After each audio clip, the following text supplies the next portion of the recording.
ಏಯ್, ಯಾಕೆ ಹಾಗೆ ನಗ್ತಿದ್ದೀರಾ? ಚಿಕ್ಕ ಯಜಮಾನ್ರೆ, ಸೀರೆ ಆಗ್ಲಿ ಬ್ಲೌಸ್ ಆಗ್ಲಿ ಏನಾದ್ರೂ ಹರಿದಿದ್ಯಾ ನೋಡಿ. ನಿನ್ ತಲೆ ಕೆಟ್ಟಿದೆ ಕಣೆ, ಅದಕ್ಕೆ ನಗ್ತಿದಾರ ಅವರು. ಕುರ್ಚಿ ಮೇಲೆ ಯಾಕೆ ಮಡಿಕೆ ಇಟ್ಟಿದ್ಯಾ? ನೀನ್ ಚೇರ್ ಮೇಲೆ ಕೂತ್ಕೊಂಡು ಆ ಮಡಿಕೆನ ತುಳಿಯೋದು ಅಂದ್ರೇನು? ಹೌದು ಸುಮನಾ, ನಮಗ್ ನಗು ಬಂದಿದ್ದು ಅದಕ್ಕೇನೆ. ಯಾಕೆ? ಹೀಗ್ ತೊಳಿಬಾರ್ದು ಅಂತ ಏನಾದ್ರೂ ರೂಲ್ಸ್ ಇದ್ಯಾ? ಅಲ್ಲ, ಈ ಮಡಿಕೆನ ಹೇಗೆ ಶುದ್ಧ ಮಾಡಬೇಕು ಅಂತ ಗೊತ್ತಾ ನಿಮಗೆ ಚಿಕ್ಕ ಮಾತೆ?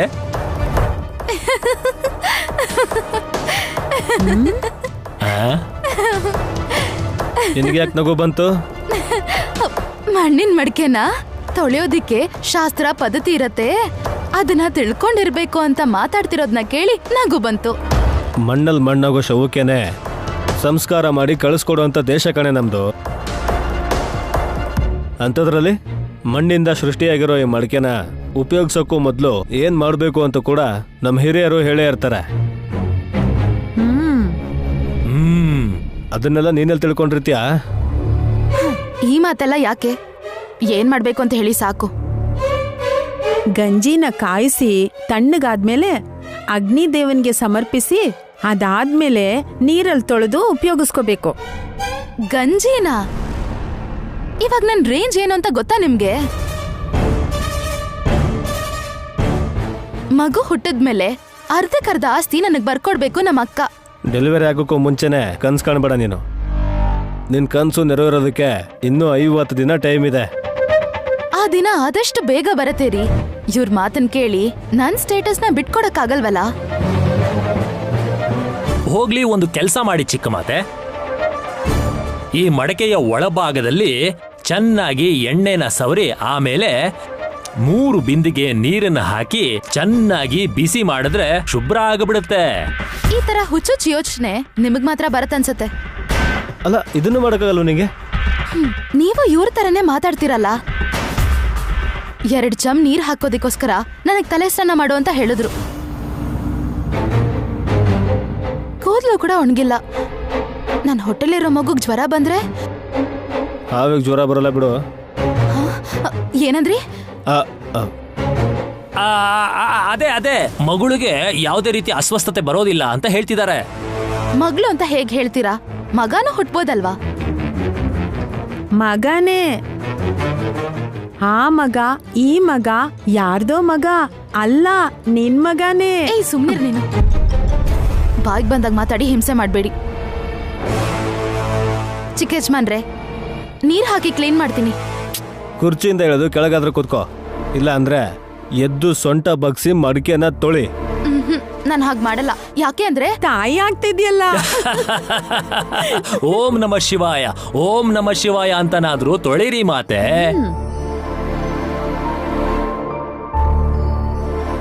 ಓಂ ನಮ ಶಿವಾಯ, ಓಂ ನಮ ಶಿವಾಯ, ಓಂ ನಮ ಶಿವಾಯ, ಓಂ ನಮ ಶಿವಾಯ. ಸಾಕಾ? ಇನ್ ಹೊರಡಿ ಈಗ.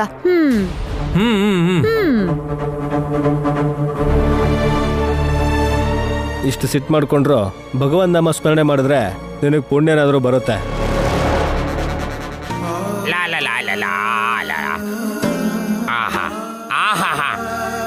ಎಂತ ರಮಣೀಯ ದೃಶ್ಯ ವಿಶಾಲು. ಅಪ್ಪ ಅಂತ ಕರೆಯೋ ಈ ಹುಡುಗಿನ ಜೊತೆಲಿ ಕರ್ಕೊಂಡ್ ಬರ್ತಾ ಇದ್ರೆ ನಿಜವಾಗ್ಲೂ ಅಪ್ಪ ಮಗಳು ಬರ್ತಾ ಇರೋ ತರಾನೇ ಇದೆ. ಸಾಮಾನ್ಯವಾಗಿ ನೋಡಕ್ ಕಾಣುತ್ತೆ, ಆದ್ರೆ ನಿಜ ಹೇಳ್ಬೇಕು ಅಂದ್ರೆ ತಾಯಿ ಮಗ ಪಾವನ ಮೂರ್ತಿ. ಅಷ್ಟೇ ಬಿಡಿ, ದಿನ ಕಳೆದ ಹಾಗೆ ವಯಸ್ಸು ಕಮ್ಮಿ ಆಗ್ತಾ ಇದೆ. ಬ್ರೋಗೆ ವಯಸ್ಸು ಕಮ್ಮಿ ಆಗಿರೋ ತರ ಕಾಣಿಸುತ್ತೇನೋ. ಆದ್ರೆ ನಮ್ಮ ಮಾಮ್ ಅಂತೂ ಅರ್ಧಕ್ಕರ್ಧ ವಯಸ್ಸನ್ನ ಕಮ್ಮಿ ಮಾಡ್ಕೊಂಡ್ಬಿಟ್ಟಿದ್ದಾರೆ. ಅತ್ತಿಗೆನಾ?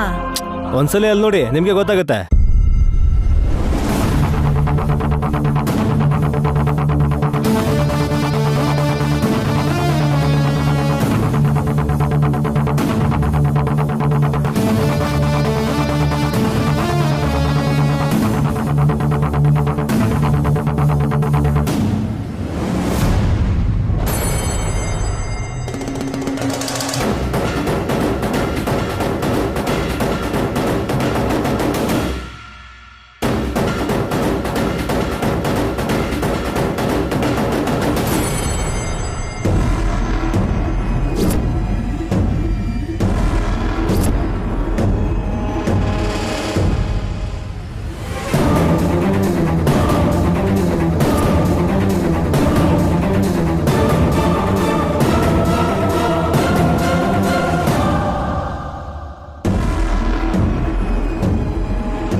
100%.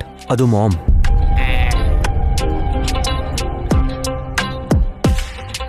ಹಾಯ್ ದುರಂದರ, ಲಂಡನ್ನಿಂದ ಯಾವಾಗ ಬಂದೆ?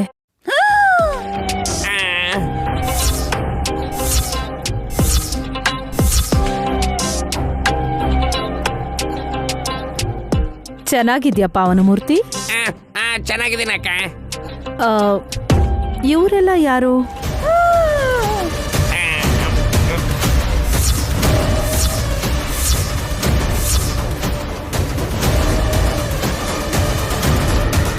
ಅಲ್ಲ ಏನ್ ಮಾಮ್, ನಾನು ವಿಶಾಲ್. ವಿಶಾಲ್ ಅಂದ್ರೆ ಚಿಕ್ಕ ಮಗು, 5-6 ವರ್ಷ ಇರಬಹುದಷ್ಟೇ.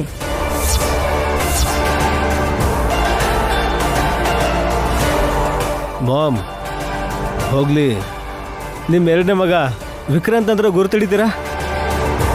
ನನ್ ಮಗನ್ನ ನಾನ್ ಗುರ್ತು ಹಿಡಿಯಲ್ಲ ಅಂದ್ರೆ ಹೇಗೆ? ಅವನೆಲ್ಲಿದಾನೋ ತೋರ್ಸಿ ಗುರ್ತು ಹಿಡಿತೀನಿ.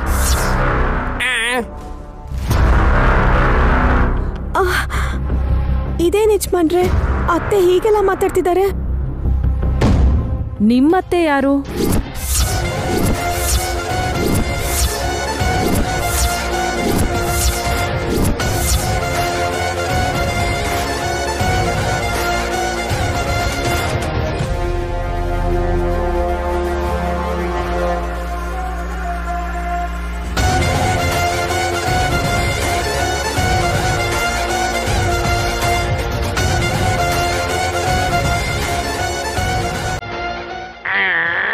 ಸುಮ್ಮನಮ್ಮ, ಆ ಮಡಕೆಯಲ್ಲಿ ಕೊಡು, ನಾನು ತಲೆಗೆ ಹೊಡ್ಕೋತೀನಿ. ಏನ್ ನಡೀತದೆ ಅರ್ಥನೇ ಆಗ್ತಲ್ಲ. ಡಮ್ಮೋ ಡಮ್ಮ. ಅಮ್ಮ ಹೇಳ್ದ ಹಾಗೆ ಆಗಿದೆ.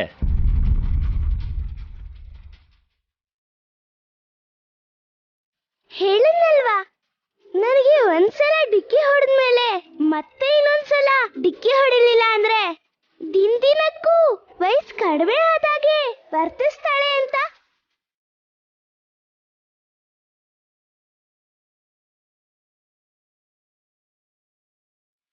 ಅಪ್ಪ, ನೀ ಚಿಕ್ಕವನಾಗಿದ್ಯಲ್ವಾ, ಆ ಕಾಲಕ್ಕೆ ಇವಳು ಹೊಟ್ಟೋಗಿದ್ದಾಳೆ.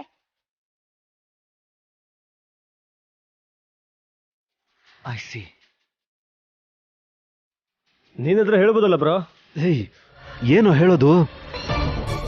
ನಾನ್ ಮಾಮ್ ಹೊಲ ಬಂದಿದ್ದಕ್ಕೆ ಕಿವಿ ಗುಯಿ ಗುಟ್ಟ ಹಂಗ್ ಹೊಡೆದ್ರು.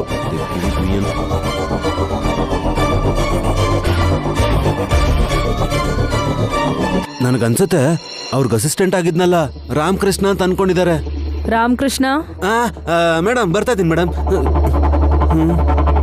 ಅತ್ತೆಗೆ ಈ ತರ ತಲೆ ಕೆಡತ್ತೆ ಅಂತ ಅನ್ಕೊಂಡಿರ್ಲಿಲ್ಲ. ಏಯ್ ವಿಶಾಲಾಕ್ಷಿ, ನಮ್ಮ ಅತ್ತೆಗೇನ್ ಮಾಡಿದ್ಯೆ? ನಾನೇನು ಮಾಡಿಲ್ವೇ. ಕೊನೆಗಾಣಿಸ್ಬೇಕು ಅಂದ್ರೆ ಅಮ್ಮ ಏನೂ ಮಾಡೋ ಅವಶ್ಯಕತೆನೇ ಇಲ್ಲ ಚಿಕ್ಕ ಮಾತೆ. ಕಣ್ಣ ಅರಳಿಸಿದ್ರೆ ಸುಟ್ಟು ಹೋಗ್ತಾಳೆ. ನಿಮ್ ಮಾತುಗಳು ಹಾಗಿರ್ಲಿ, ನಮ್ಮ ಅತ್ತೆ ಯಾಕೆ ಹೀಗಾಗಿದ್ದಾರೆ ಅಂತ ಹೇಳಿ. ಹೇಳನ್ನಲ್ವಾ, ಇನ್ನೊಂದ್ಸಲ ನನ್ ತಲೆಗೆ ಅವಳು ಬಂದು ಡಿಕ್ಕಿ ಹೊಡೆಯೋವರೆಗೂ ಹೀಗೆ ಇರ್ತಾಳೆ ಅಂತ.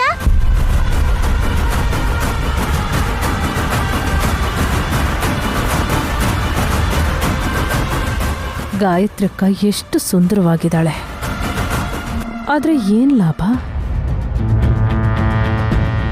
ಈ ಮನೆ ಮಹಾರಾಣಿಯಾಗಿರೋ ಗಾಯತ್ರಿ ಅಕ್ಕ ಆದಷ್ಟು ಬೇಗ ನನ್ನ ಕೈಯಿಂದ ಸಾಯ್ತಾಳೆ ಪಾಪ. ಮೇಡಮ್, ದಯವಿಟ್ಟು ಹಾಗೆಲ್ಲ ಮಾತಾಡ್ಬೇಡಿ ಮೇಡಮ್. ನಿಮ್ಮವರೆಲ್ಲ ಇಲ್ಲೇ ಇದ್ದಾರೆ, ಕೇಳಿಸ್ಕೊಂಡ್ರೆ ಕತೆ ಮುಗೀತು ಮೇಡಮ್. ಜಗದೀಶ್ ಅವರು ಇಲ್ಲ ಅಲ್ವಾ? ಇಲ್ಲ. ಇನ್ಯಾರಿದ್ರು ಐ ಡೋಂಟ್ ಕೇರ್. ಯಾಕಂದ್ರೆ ಇವ್ರು ಯಾರೋ ನನಗೆ ಗೊತ್ತಿಲ್ಲ. ಮಾಮ್, ನಿಮ್ಗೆ ಏನಾಗಿದೆ ಏನೋ ಗೊತ್ತಿಲ್ಲ, ಆದ್ರೆ ದೊಡ್ಡಮ್ಮನ್ ಮರ್ಡರ್ ಮಾಡಿರೋದು ನೀವೇ ಅಂತ ಹೇಳ್ಬಿಡ್ತೀರಾ ಏನೋ? ಏನ್ ನೋಡ್ತಾ ಇದ್ದೀರಾ ಅತ್ತೆ? ನಾನ್ ನಿನಗೆ ಅತ್ತೆ ಹೇಗಾಗ್ತೀನಿ? Call me ma'am.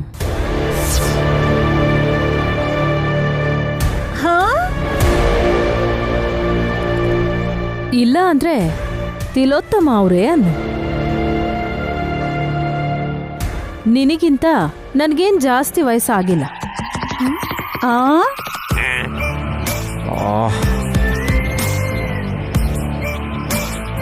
5-6 ವರ್ಷ ದೊಡ್ಡೋಳಿರ್ಬೋದು ಅಷ್ಟೇ. ದೇವ್ರೇ, ನಿನ್ನ ಆಸೆ ತೀರ್ತಲ್ಲ, ಸೈಲೆಂಟ್ ಆಗಿರೋ. ಅತ್ತಿಗೆ ನಿನಗೆ ತಲೆ ಕೆಟ್ಟಿರೋ ಹಾಗಿದೆ. ಏನಿದು ದುರಂದ್ರ, ನನ್ನನ್ನ ಅತ್ಗೆ ಅಂತಿದ್ಯಾ? ಅಯ್ಯೋ, ನಾನೇನಾದ್ರೂ ನಿಮ್ಮಣ್ಣ ಜಗದೀಶ್ ಅವ್ರನ್ನ ಮದ್ವೆ ಆಗಿದ್ದೀನಾ ಹೇಗೆ?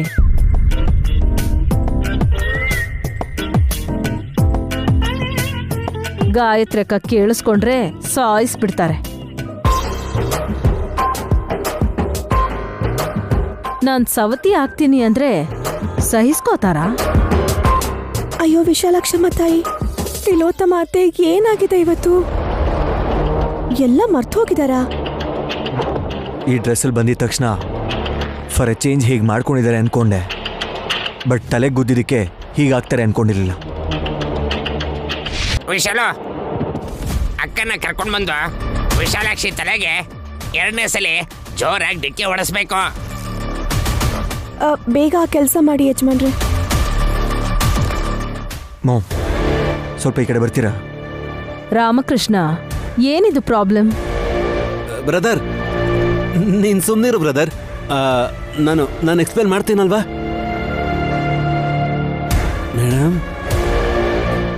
ಮೇಡಮ್, ನೀವು ಅಕಸ್ಮಾತಾಗಿ ಹುಡುಗಿಗೆ ಡ್ಯಾಶ್ ಹೊಡೆದ್ರಂತೆ. ಇನ್ನೊಂದ್ಸಲ ಡಿಕ್ಕಿ ಹೊಡೆದ್ಬಿಟ್ರೆ ಪ್ರಾಬ್ಲಮ್ಸ್ ಎಲ್ಲ ಸಾಲ್ವ್ ಆಗೋಗುತ್ತೆ ಮೇಡಮ್. ಏನ್ ಮಾತಾಡ್ತಿದ್ಯಾ ರಾಮಕೃಷ್ಣ? ನಾನು ಆ ಮಗುವಿನ ಹತ್ರ ಹೋಗಿ ತಲೆ ಬಗ್ಸಿ ಡಿಕ್ಕಿ ಹೊಡಿಬೇಕಾ? ನನ್ ಬಗ್ಗೆ ಏನ್ ಅಂದ್ಕೊಂಡಿದ್ಯಾ?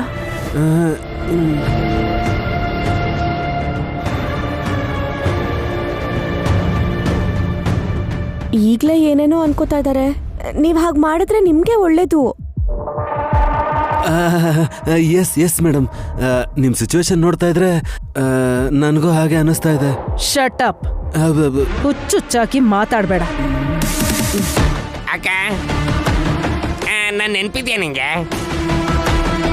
ಏನ್ ಹಾಗೆ ಕೇಳ್ತಿದ್ಯಾ ಮೂರ್ತಿ? ಬಂದ ತಕ್ಷಣ ನಿನ್ನನ್ನೇ ಮಾತಾಡ್ಸ್ದೆ ತಾನೆ? ನೀನ್ ದುರಂದರನ್ನ ಮದ್ವೆ ಆಗಿ 2 ವರ್ಷನೂ ಆಗ್ಲಿಲ್ಲ. 22 ವರ್ಷ ಆಗಿದ್ರೆ ಈ 2 ವರ್ಷ ಅಂತ ಇದಾರಲ್ಲೇ. ಮಾವ, ಮರಿಬೇಡಿ, ಅವರು ಪಾಸ್ಟ್ಗೆ ಹೋಗಿದ್ದಾರೆ. ನನ್ನ ಜೀವನದಲ್ಲಿ ನಾನು ಹಿಂತಿರುಗಿ ನೋಡಿಲ್ಲ. ಅಂಥದ್ರಲ್ಲಿ ಹಿಂದಕ್ಕೆ ಹೇಗೆ ಹೋಗ್ತೀನಿ?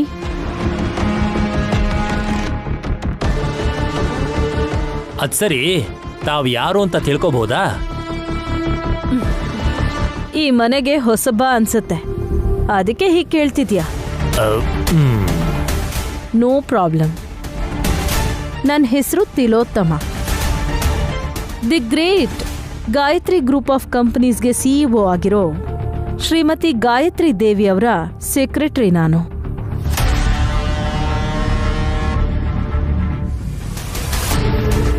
ಆ ಮಾತ್ರಮೂರ್ತಿ ಎಲ್ಲಿ ಅಂತ ಹೇಳ್ತೀರಾ? ಬಿಸ್ನೆಸ್ ಮೀಟಿಂಗ್ ಸಲುವಾಗಿ ಫಾರಿನ್ಗೆ ಹೋಗಿದ್ದಾರೆ. 2 ಡೇಸಲ್ಲಿ ಬಂದ್ಬಿಡ್ತಾರೆ. ಆಮೇಲೆ ನಾನು ಮಾಡಬೇಕಾಗಿರೋ ಕೆಲಸಗಳನ್ನ ಮೇಡಮ್, ಎಲ್ಲ ವಿಚಾರನೂ ಎಲ್ಲರಿಗೂ ಹೇಳ್ಬಾರ್ದು madam. You are right. Excuse me. Hi, ನನ್ನ ಹೆಸರು ನೈನಿ. ಪೂರ್ತಿ ಹೆಸರು ತ್ರಿನೈನಿ.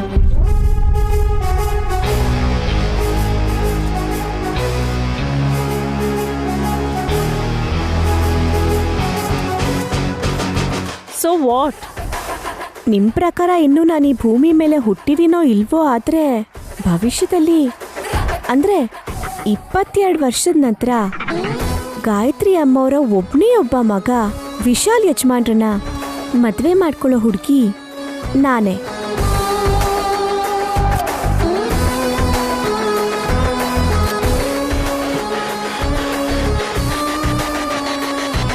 ಈ ಮಾತನ್ನು ಹೇಳೋಣ ಅಂತಾನೆ ನಿಮ್ಮನ್ನು ತಡೆದಿದ್ದು. ವಿಶಾಲ್ ನನ್ನ ಮಾತನ್ನು ಮಾತ್ರ ಕೇಳ್ತಾನೆ. ಮದ್ವೆ ಆದ್ಮೇಲೆ ನನ್ನ ಮಾತು ಕೂಡ ಕೇಳ್ತಾರೆ. ಇನ್ನು ಚಿಕ್ಕ ಮಗು ಅವನು. ತಾಯಿ ಅಂದ್ಮೇಲೆ ಅವಳ ಮಗುಗೆ ಎಷ್ಟು ವಯಸ್ಸಾದ್ರೂ ಮಗುನೇ. ಹೆತ್ತ ತಾಯಿ ಇದ್ರೆ ತಾನೆ. ಎಲ್ಲಿಗೆ ಹೋಗ್ತಾರೆ? ಸತ್ತು. ನಾಯಿನಿ, ಅವ್ರು ಬ್ಯುಸಿಯಾಗಿದ್ದಾರೆ, ಡಿಸ್ಟರ್ಬ್ ಮಾಡಬೇಡ, ಹೋಗ್ಲಿ ಬಿಡು. ರಾಮಕೃಷ್ಣ, ಮೇಡಮ್ ಹೋಗೋಣ ಮೇಡಮ್. ನೀವು ಮುಂದೆ ಹೋದ್ರೆ ಕಮಾನ್. ಕರ್ಮ ಕರ್ಮ. ನೋಡಿದ್ರ ಅಪ್ಪ, ಎಷ್ಟು ವಿಚಿತ್ರ ಅಂತ ಅನಿಸ್ತಿದೆ. ಬೇಗ ಈ ಸ್ಟೇಜ್ ಕೂಡ ಕಳಿಬೇಕು. ಇನ್ನೂ ಚಿಕ್ಕ ವಯಸ್ಸು ಥರ ಬಿಹೇವ್ ಮಾಡಿದ್ರೆ ಚೆನ್ನಾಗಿರಲ್ಲ ಬ್ರೋ. ಹೆತ್ತ ತಾಯಿ ಬಗ್ಗೆ ಹೀಗೆಲ್ಲ ಮಾತಾಡಬಾರ್ದು. ನಿನಗೆ ಅರ್ಥ ಆಗಲ್ಲ ಬಿಡು. ಈ ದೃಶ್ಯನ ನೋಡಕ್ ಆಗ್ತಾ ಇಲ್ಲ. ಇದು ಸರಿ ಹೋಗ್ಬೇಕಾದ್ರೆ ಏನ್ ಮಾಡ್ಬೇಕು? ಹೇಳಿದಿರಲ್ವಾ, ನಾನು ಹೇಳ್ದಂಗ್ ಮಾಡೋವರೆಗೂ ಅವಳು ಹೀಗೆ ಇರ್ತಾಳೆ ಅಂತ.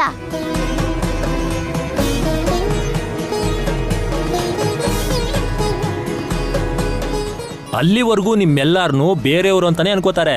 ನಮ್ಮನ್ನು ನಂದೀಶ. ವಲ್ಲಭ ಪಕ್ಕದಲ್ಲೇ ಇದ್ದಾನೆ. ಇನ್ನು ಏನೇ ನೋಡ್ಬೇಕೋ ಏನೋ ಅವನು.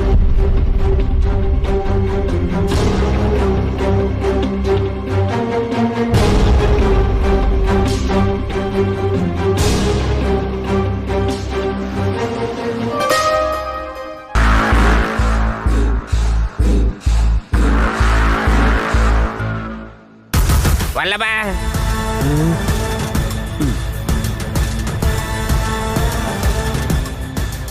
ಮುಖ ಸಿಂಡ್ರಿಸ್ಕೋಬೇಡಪ್ಪ. ಕೆಲ್ಸ ಮಾಡೋವಾಗ ನಾಚಿಕೆ ಯಾಕೆ? ಈ ಕಡೆ ತಿರ್ಗು. ಕಾಫಿ ಯಾರಿಗೆ? ಮೇಡಮ್ಗೆ. ಯಾವ ಮೇಡಮ್ ವಲ್ಲಭ? ಅವ್ರ ಹುಚ್ಚ ಮಮ್ಮಿಗೆ. ಅಮ್ಮ ಅಂದ್ರೆ ಸಾಯಿಸ್ಬಿಡ್ತಾಳಷ್ಟೇ. ತಲೆಗೆ ಡಿಕ್ಕಿ ಹೊಡಿ ಅಂದ್ರೆ ಕೇಳಲ್ಲ. ಮೊಂಡ್ರಿಗೆ ಏನ್ ಹೇಳ್ತೀರಮ್ಮವ? ಅವ್ರಿಗೆ ಬುದ್ಧಿ ಬರಬೇಕು. ಅಯ್ಯೋ, ಕಾಫಿ ತಣ್ಣಗಾದ್ರೆ ಅದಕ್ಕೂ ಬೈತಾರೆ.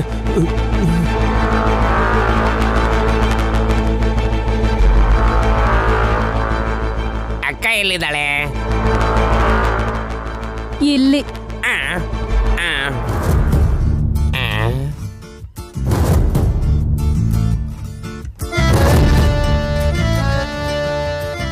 ಸಡನ್ ಆಗಿ ನೋಡಿದ್ದಕ್ಕೆ ಕನ್ಫ್ಯೂಸ್ ಆಗೋಗ್ಬಿಟ್ಟೆ. ತುಂಬಾ ಗ್ಯಾಪ್ ಆಗಿತ್ತಲ್ಲ. ಮೊದ್ಲೇ ಬುದ್ಧಿ ಸರಿ ಇಲ್ಲ ರೀ. ಏನೇನೋ ಹೇಳಿ ಬೈಸ್ಕೋಬೇಡಿ. Madam, coffee. ಥ್ಯಾಂಕ್ಸ್. ದುರಂದರ ಅವ್ರಿಗೂ ತಗೊಂಬರ್ಬೇಕಾಗಿತ್ತು ರಾಮಕೃಷ್ಣ. ಪರವಾಗಿಲ್ಲ ಬಿಡಿ. ರಾಮಕೃಷ್ಣ 10 ಸಲ ಮೆಟ್ಲು ಹತ್ತಿ ಇಳಿದ್ರೆ ಬೇಗ ವಯಸ್ಸಾಗೋಗತ್ತ ಅವನಿಗೆ. ಬೇಡ ಅಂದಿದ್ದಕ್ಕೆ ಥ್ಯಾಂಕ್ಸ್ ಅತ್ತೆ. Shut up. ಅವರ ನತ್ತೆ ಅಂತ ಹೇಗ್ ಕರಿತೀಯ? ಸಾರಿ ಮೇಡಮ್, ಅದು ಬಾಯ್ ತಪ್ಪ ಅನ್ಬಿಟ್ಟೆ. ಇಟ್ಸ್ ಓಕೆ, ಟೆನ್ಷನ್ ಮಾಡ್ಕೋಬೇಡ. ಅಕ್ಕಂದು ಮಗು ಮನ್ಸ ಆಕ್ಷನ್ ತಗೊಳಲ್ಲ ಬಿಡು. ಸೆಕ್ರೆಟರಿ ಆಗಿ ಇಷ್ಟೆಲ್ಲ ಕಷ್ಟಪಡ್ತಿದ್ಯಾ? ಯಾರಿಗೋಸ್ಕರ ಇದೆಲ್ಲ? ನಿನ್ ಗಂಡನೂ ನಿನ್ನ ಹಚ್ಕೊಂಡಿಲ್ಲ ಅಂತ ಹೇಳಿದ್ಯಲ್ಲ. ನನ್ ಮಕ್ಳಿಗೋಸ್ಕರ ಕಷ್ಟ ಪಡ್ತಾ ಇದ್ದೀನಿ. ಅವ್ರಿಗೆ ನಾನು ಸಂಪಾದನೆ ಮಾಡಿದ ಸಂಬಳ ಸಾಕಾಗದೆ ಹೋದ್ರು ಗಾಯತ್ರಿ ಗ್ರೂಪ್ ಆಫ್ ಕಂಪನೀಸ್ನ ನಂಬ್ಕೊಂಡ್ರೆ ಯಾವತ್ತೂ ಒಂದಿನ ನನ್ನ ದೆಸೆ ತಿರುಗುತ್ತೆ ಅನ್ನೋ ನಂಬಿಕೆ ನನಗಿದೆ. ಗಾಯತ್ರಿ ಅಕ್ಕನ ಕೆಳಗೆ ಕೆಲಸ ಮಾಡಬೇಕು ಅಂದ್ರೆ ಎಷ್ಟು ಅದೃಷ್ಟ ಇರಬೇಕು. ಅಂಥದ್ರಲ್ಲಿ PA ಆಗಿದೆಯಾ ಅಂದ್ರೆ ತುಂಬಾ ಪುಣ್ಯ ಮಾಡಿದ್ಯಾಕ. ಇವತ್ತು ಸೆಕ್ರೆಟರಿ ಆಗಿರೋ ನಾನು ನಾಳೆ ಚೇರ್ಮನ್ ಆಗ್ತೀನಿ.